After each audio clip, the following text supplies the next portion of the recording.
बिस्मिल्लाहिर्रहमानिर्रहीम। अस्सलाम वालेकुम। कुकिंग विद मोहनी के साथ मैं हूँ मोहनी अरशद। अल्लाह ताला आप सबका हामी और नासिर हो। सर्दियों की मुनासबत से मैं आपके लिए लेके आई हूँ बहुत ही मज़ा टेस्टी, बहुत ही लो कॉस्ट मगर सेहत के लिहाज से बहुत ही हेल्दी स्नैक्स, यानी कि मेथी के कबाब या टिक्कियाँ, जो बहुत ही मज़ा टेस्टी बनते हैं और बहुत ही जल्दी बन जाते हैं। सबसे पहले मैंने आधा किलो मेथी ली, इसको तोड़ लिया, साफ़ कर लिया और धो लिया।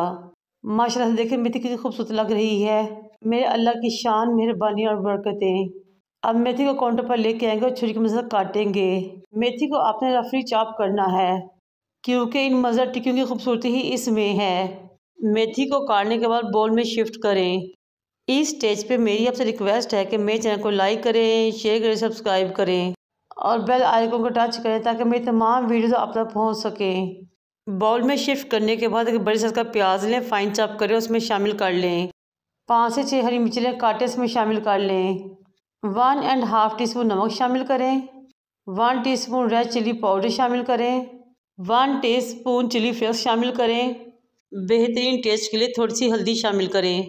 1 टेबलस्पून साबुत खुश्क धनिया लें, हाथ की हथेली पर डालें, मसलें और इसमें शामिल कर दें। इस तरह मसल के डालने से टिक्कियों के टेस्ट और अरोमा में इजाफा होगा इंशाल्लाह ताला। और 1 टीस्पून इसमें पिसा हुआ जीरा शामिल करें। बहुत मज़ेदार चटपटे टेस्ट के लिए इसमें 1 टेबलस्पून भर के अनारदाना शामिल करें। एक स्ट्रेनर लें और 1 कप बेसन लें, इसमें डालें और छान लें। जो गुठलियाँ हो चम्मच की बैक साइड से उनको तोड़ें और छान लें। अब इन तमाम चीज़ों को अच्छे तरीके से मिक्स करें यहाँ तक कि मेथी के ऊपर अच्छे तरीके से बेसन और मसालों का कोट हो जाए और कवर करके रख दें 10 मिनट के लिए। मेरे पास टाइम थोड़ा था इसलिए मैंने थोड़ा टाइम के लिए रखा, लेकिन अगर आपके पास ज़्यादा टाइम है तो आप ज़्यादा टाइम के लिए रख सकते हैं। इस तरह रखने से मेथी पानी छोड़ देगी और थोड़ी नरम पड़ जाएगी। उसको अगेन हल्के हाथ से मिक्स करें। अगेन बेसन का 1 कप लें, छाने और इसमें शामिल कर दें। अब आपने आधा कप पानी लेना, इसमें शामिल करना है। इस तरह पानी लगाते हुए आपने अच्छे तरीके से एक बेहतरीन सा टिक्कियों का बैटर रेडी कर लेना है। मेरा टोटल 2.5 कप बेसन लगा था और 1.25 कप पानी का इस्तेमाल हुआ था। ये देखिए तमाम बैटर अच्छे तरीके से मिक्स हो चुका है माशाल्लाह से। मिक्स करने के बाद 5 मिनट के लिए अगेन रेस्ट दें इस बैटर को ताकि अच्छे तरीके से सेट हो जाए, तमाम फ्लेवर इन्हांस हो सकें। दोनों हाथों को कुकिंग ऑयल से ग्रीस करें और एक पोर्शन लें इस बैटर का और बड़ी बड़ी टिक्कियाँ रेडी कर लें। आपने इन टिक्कियों को ज़्यादा मोटा नहीं रखना क्योंकि जब हम इनको फ्राई करेंगे तो ये अंदर से कच्ची रह जाएंगी।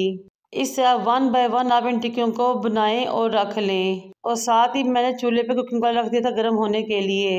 जब कुकिंग ऑयल थोड़ा गर्म हो जाए तो आपने इन टिक्कियों को इसमें डालना है। पहले आपने फ्लेम 1 से 1.5 इंच की करनी है। टिक्कियाँ डालने के बाद आपने फ्लेम को दम वाली कर देनी है। हल्की आंच पे 3 से 4 मिनट तक पकाएं। हल्की आंच पे पकाने का मकसद ये है कि अंदर तक पक जाएं और बेसन में से कच्चेपन की स्मेल ना आए। 3 से 4 मिनट गुजरने के बाद आप इसकी साइड चेंज करें। इस तरह बिल्कुल दम वाली फ्लेम पे साइड चेंज करते हुए आप इन मज़ेदार टिक्कियों को पका लें।